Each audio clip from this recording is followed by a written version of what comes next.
Hello and welcome back to my channel. My name is Hannah and today I'm going to be talking about the worst books I read in 2024.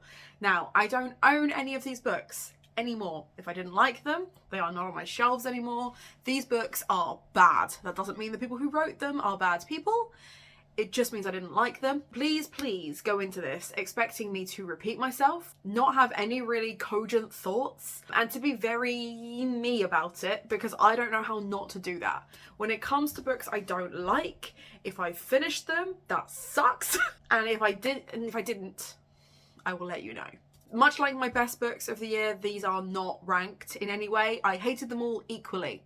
So the first one on my list is The Skeleton Key by Erin Kelly. I did talk about this book a lot in my ranking of Patreon reads that I read. I tried to explain why the plot irritated me so much, and I don't think I did that in a particularly coherent way.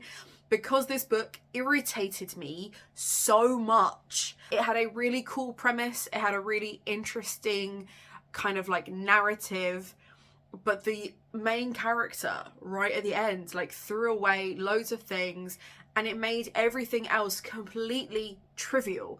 All these clues that we'd pieced together, all of these things that we'd learnt, the lessons that she'd taken on, the things that she'd done meant nothing. And if there is one gripe, like proper irritation I have with books, is when they don't learn anything new in the sequel, when they don't learn anything in the first book. Like, she just took away nothing. She threw away something that she didn't really want in chapter 1. So what was the point in fighting so hard for it? It just irritated me. I didn't like the characters. I found the ones that she doesn't side with more likable than her, and just the choices that were made. It's a shame because I did like the pacing. I thought the writing style was really interesting. It felt truly gothic. I feel like I could recommend this to other people, but only if, oh hey Kat, only if you are prepared to completely abandon all thought and theory for the sake of convenient narrative. Like, it just felt like at the end of the day, this is the corner we've written ourselves into and that's what we're running with. Why are you crying? Oh, come sit. Come sit, hey baby. The second book I would like to rant about, or tell you essentially not to read, is The House That Horror Built by I keep going to call her Christina Lauren, by Christina Henry. Now, I am not a fan of Christina Henry. I don't enjoy her writing style. I find it incredibly derivative. I find her writing incredibly tropey. Having said that, she's found her audience and good for her, because I know people are ride or dies for Christina Henry, so please don't come for me if you are. The House the Horror Built is about a young woman and her son moving into her boss's house. She's a cleaner during COVID, but for money reasons is big time struggling. Moves in with her boss, who completely takes advantage of the fact that she hasn't really got much other opportunities because he wants access to her son, which is really creepy. There is this like supernatural element that is so passive it almost doesn't exist. Some of it is just, it feels like it's just in her head, but the story never really explores something to such a degree where it actually feels like it's a paranormal story. It just feels like it was there because it's written as a horror and not a contemporary about a woman struggling financially to defend her son. Like, it didn't feel like it needed to be in that genre and that things were ham-fisted in because that's Christina Henry's genre. It felt tropey. There's been like a massive upswing in gothic and horror novels around Hollywood, and we all know it's because of the writer's strike. We all know it's because Hollywood has been awful for years and people are finally calling them on it because other production companies are getting money, and it means that stories about Hollywood being an absolute horror show are finally coming to fruition. Like, that's not a surprise to anybody. We've had Silver Nitrate, we've had the Paul Tremblay, I think it's literally called Home Movies or Movies, like horror film or something like that. House Horror Bill. Like, there are Bury Your Gaze. Like, there are loads of horror films about Hollywood coming out very specifically recently. And obviously it's always been a genre. Like, Hollywood horror has always been a thing, but it's really picked up in like the last couple of years. this is not a good version of that. It doesn't look at the glorification of actors. It doesn't look at predatory behaviour of people in those powers of position, which are genuinely horrific things. It doesn't look at any, like, Bury Your Gaze looks at really intriguing, like a really intriguing narrative between selling your soul for your art and your art coming for you and kind of not actually making you a better person. I've got cat fur on my face now. But actually haunting you. This does neither of those things. The art haunts him, but only so much as it's beneficial to the narrative. Things only happen when it's convenient. It takes forever. They're kind of forced into a scenario. Sorry, I know how to let my cat back out of the room. They're forced into a scenario that benefits the narrative as opposed to something that feels like it's actually been structured to be authentic. It just wasn't good. I didn't enjoy it. If you're a Christina Henry fan, you'll enjoy it because it's Christina Henry, not because of the narrative itself, not because of the characters. Certain themes don't go anywhere. Certain things just don't get finished. It felt clumsy, it felt messy, and I was just really disappointed in it. The final Patreon pick that is in my worst books of the year was The Haunting of Hill House. It was just boring. It was just boring. I know that this is an absolute staple for Gothic fans, and I know that this is probably going to be the one that surprises people the most that I hated it. It was boring. I hated that it only ever happened at night. I hated that we weren't really sure about so many things, that questions were set up and never paid off. I hated that the main character was such a doormat and just kind of took whatever the narrative was as it was going. I didn't like the fact that things only changed when more people turned up. I thought that was really... I thought it was a very clumsy way to be like, we want these things to happen to people, but not to people that we've gotten to like. It fell a bit flat for me, and my expectations for it were quite high, considering it's a classic, and I was very disappointed. So those are the ones that I've kind of discussed before. So if you needed to skip straight onto this bit, that's absolutely fine. The next one I want to talk about is actually an author that I do really like, but I hated this book, and that is 5 Survive by Holly Jackson. Where do I start? I want to start by talking about how much I really, really enjoyed The Good Girl's Guide to Murder. To the fact that I have down here these special editions. They're beautiful, they're great. It's a great narrative about a young woman solving crimes with her boyfriend. Love that. Good times. Great. 5 Survive puts 6 kids in a camper van being chased down by an assassin. They are being shot at because one of them has information, has a secret that the assassin needs to know. And then it kind of posits this like Gossip Girl kind of, do they know each other's secrets? Who's going to be the first to break? Can they get out of this scenario type narrative, which balances like them talking about what's going on with them putting a plan together and doing something, and it constantly being thrown back in their face because there's something else like there's a third layer to it that I don't want to spoil in case you want to read it, but I honestly wouldn't bother. My main gripe, now this is a spoiler so feel free to skip ahead, my main gripe with it is the main character is an unreliable narrator. Right? We know that from day dot that she is an unreliable narrator. She is forgetful. She is clumsy. She's had issues with mental health. She has issues with kind of managing herself. She has to rely on her friends a lot.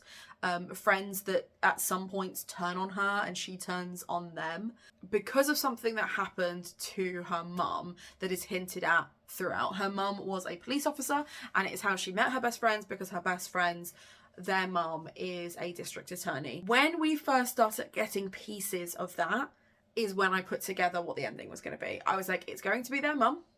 It's going to be that this thing is linked, that is all connected to this crime thing, and that is why certain people are protected and certain people aren't. Knowing that, and knowing that we were being toyed with constantly, and this narrative was being drawn out because they couldn't escape, and then they tried again, and then they, you know, like all these other things happening, and I was like, but we know who it is. Like, we know who it is. And I couldn't tell if it was like, if I just worked it out really quickly or if it just felt like really sloppy writing.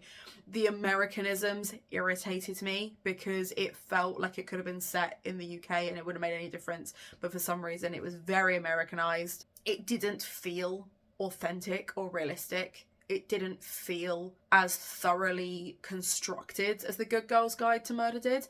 And I also read the reappearance of Rachel Price and also didn't really enjoy that. But Five Survive made me angry. Like, I genuinely walked away from that reading experience thinking that this was a waste of my time, because it just didn't.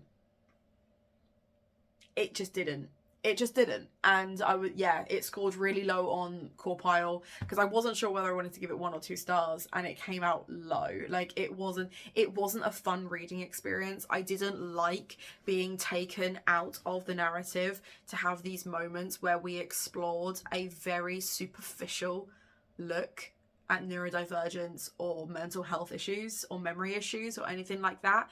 It felt like it was being used for plot convenience as opposed to something that Holly Jackson had really researched and really looked into and wanted to use as a plot narrative. Like, it just wasn't good. And I was really, really disappointed that it had so much potential, because it's an author that I like. And they absolutely fumbled the bag on that one. Absolutely fumbled the bag. And I know that some people really didn't enjoy A Good Girl's Guide to Murder for very similar reasons. And I feel like if that's the case, maybe I need to reread it. But I loved it. Maybe I need to reread it. But I loved it. But this one, no. For one of the Patreon picks from my teapot, I had to read Zafloia the Moor, which is a Italian Gothic classic. The racism was racist. The misogyny was misogynistic. The patriarchy was patriarching. And unfortunately, it wasn't one of those things where I could be like, it's of its time, it's of its nature, it's, it was also boring.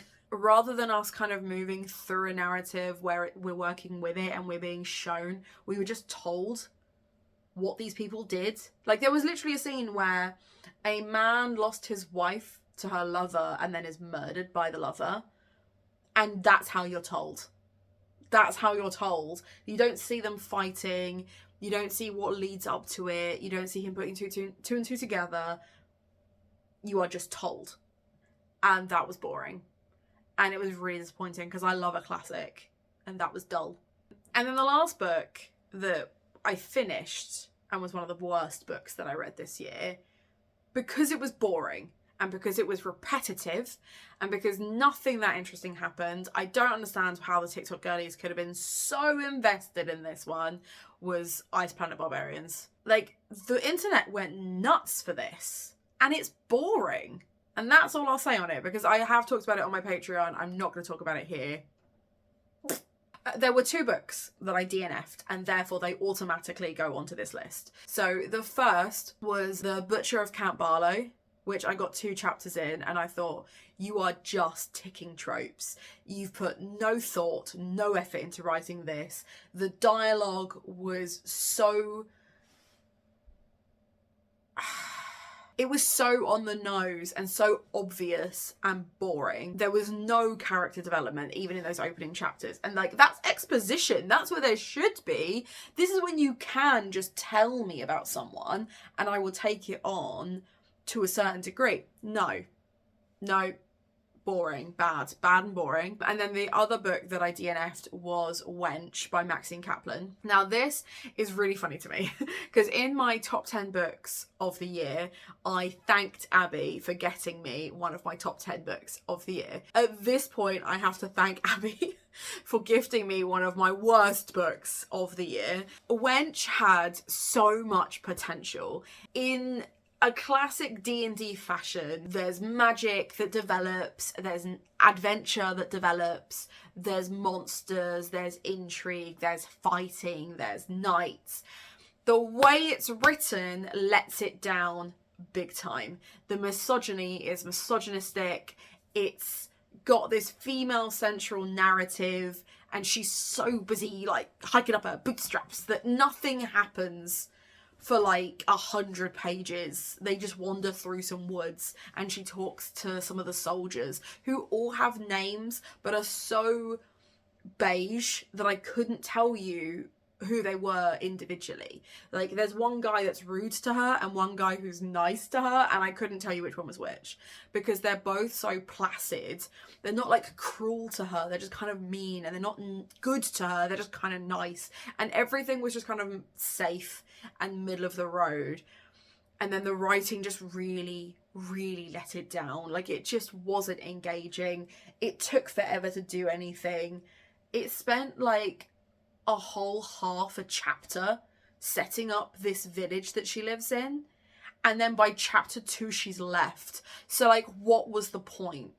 And that's how I felt reading this book, is, okay, cool, what's the point of that? Like, what are we doing with this? Where is this going? And not in a, where is this going? I can't wait to find out. But like, in a, where is this going? Can we stop now? Can I stop now? And I hate not liking books that people gift me, because partly I have to blame myself. It's on a wish list. That's why I got it. And partly because I don't want to have to go to the person and be like, sorry, didn't like it. Yeah, bad, really bad. So not 10 worst books, because I had quite a few really just mediocre books that I read this year, and some books that were really great that didn't quite make it to my top books list, but were still spectacular. Yeah, these books were bad, and I cannot in good conscience ever recommend any of them to any of you. So don't read them, please. Let me know in the comments down below, what was the worst book you read this year? And if you want to just leave an emoji to say that you were here, feel free to leave a thumbs down emoji, because let's really confuse the YouTube algorithm with that. Treat yourself to something from Waypoint, because it supports me and my content. Check out the links down below, because I have a Patreon now. And most importantly, have a nice day.